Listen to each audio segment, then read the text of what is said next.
नमस्कार विद्यार्थ्यांनो, आज आपण काय करणार आहोत 1.3 सेमी इंग्लिश साठी आहे.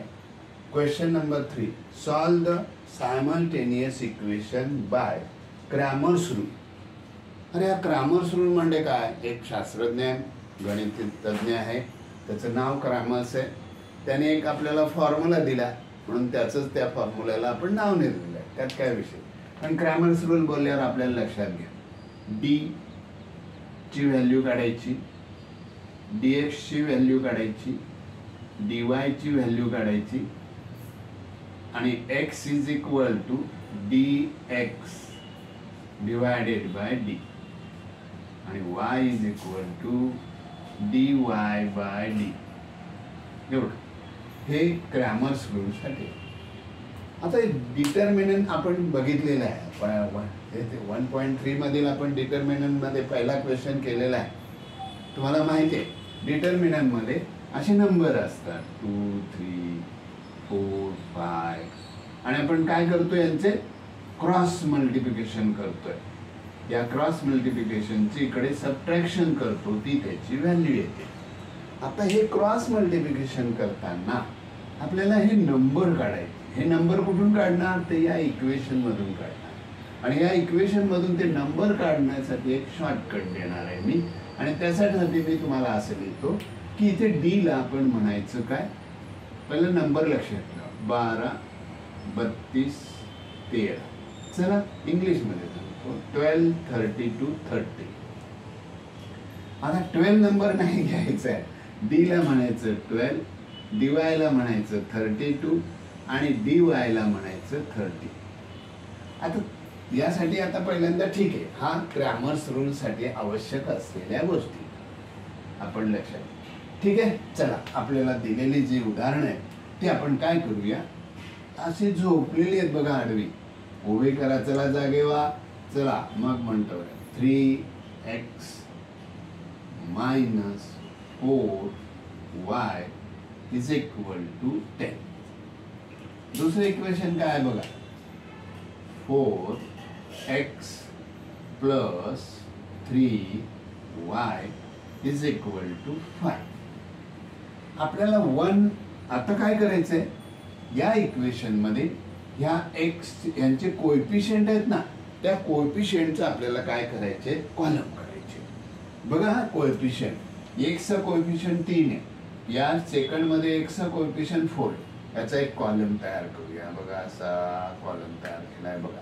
हे सध्या थोडं लक्षात ठेवायला लागेल. दुसरं कॉलम मात्र चिन्हाचं करायचा बाळांनो. हा बघा, हा दुसरा कॉलम केला आणि हा तिसरा कॉलम. हा आणि नंबर देऊया, फर्स्ट कॉलम, सेकंड कॉलम आणि थर्ड कॉलम. डी आपण पाठ केली, डी आपण बाहेर केलाय, D12. अरे D12 हा म्हणजे माहिती आहे, फर्स्ट कॉलम मधले नंबर घ्या आणि सेकंड कॉलम मधले नंबर घ्या. हा आपली शॉर्टकट. हे आपण इथे लिहिलंच पाहिजे असं नाही, पण सध्या तरी तुम्ही लिहा, सगळी सम करताना लिहा. परीक्षेत नाही लिहिलं तरी चालेल आणि लिहिलं तरी काय तसं काय प्रॉब्लेम येणार नाही. पण बघा लक्षात, म्हणजे आता आपल्याला डी ची लगेच आपण म्हणणार D is equal to, D ची व्हॅल्यू काढायची आहे. आपण इथे 12 लिहून ठेवा आपल्यासाठी. 12 म्हणजे फर्स्ट कॉलम. हा बघा फर्स्ट कॉलमचे नंबर लिहा. इथे काय लिहिणार, इथे 3, 4. सेकंड कॉलमचे नंबर लिहा, कारण 12 आहे ना, मग इथे लिहिणार -4 आणि 3. झालं आपलं नेहमीच. यांच्या क्रॉस मल्टिप्लिकेशनचे सबट्रॅक्शन लिहायचे. पहिलं क्रॉस मल्टिप्लिकेशन येतो 3 × 3 बरोबर, मायनस आणि ब्रॅकेटमध्ये यांचं नेहमी ब्रॅकेटमध्ये लिहायचे. मग इथे -4 × 4 करा.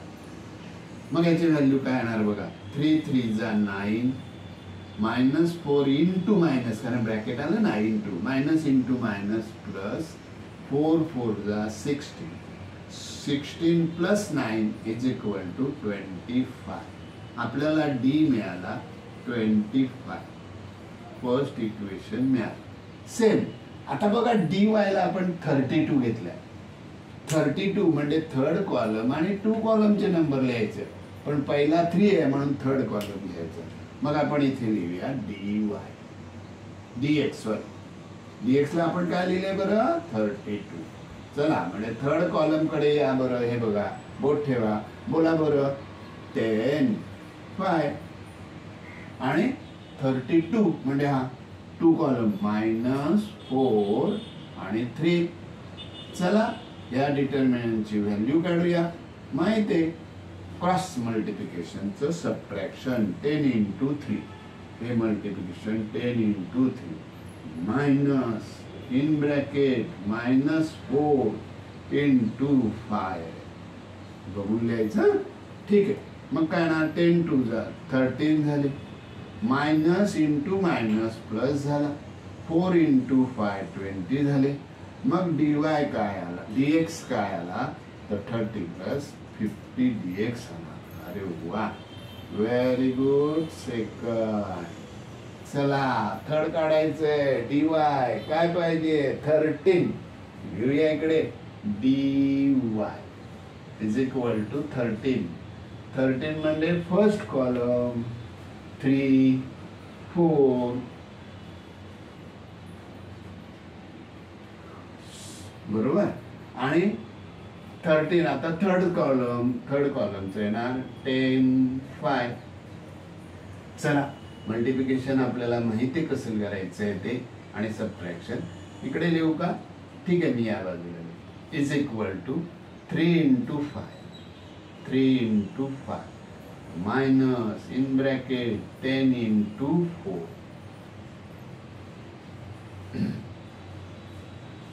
नक्की बरोबर लिहिलेत का. 3 4 लिहिलंय बरोबर. 10 5 पण लिहिलंय बरोबर आहे. ठीक आहे, नो प्रॉब्लेम. चला 15 लिहूया. -40. अरे पण माहिती का तुम्हाला आता इथे सबट्रॅक्शन करताना तुम्ही चुकताय. मला माहिती आहे बरेच जण चुकतात. आपण काय करूया, मोठ्या नंबर मधून लहान नंबर मायनस करू, लार्जर नंबर मधून स्मॉल नंबर मायनस करू. म्हणजे 14 - 15 येणार 25. आणि मोठ्या नंबरचं साइन लिहा, लार्जर नंबरचं. हा आपला dy झाला. चला तर मग आता संपलं. dx dy. आता x is equal to direct value. x is equal to x पाहिजे म्हणजे dx वर d खाली. चले dx आहे 50. बरोबर बरोबर बरोबर. चेक करूया. हो 50 अपॉन d आहे 25. 25 1 जा 25 2 जा 2 आला dx. मग y is equal to dy upon d. dy किती आहे -25. स्लो जायचं आहे, फास्ट लोकल नको आहे. आणि d आहे 20.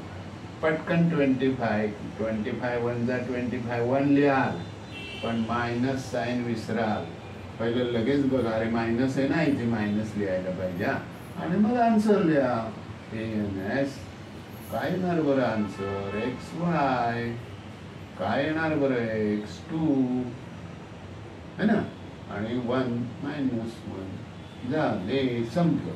तर अशा प्रकारे ही 12 32 13 लक्षात ठेवायचं. क्रॅमर्स रूल साठी एक नवीन ट्रिक दिलेली आहे.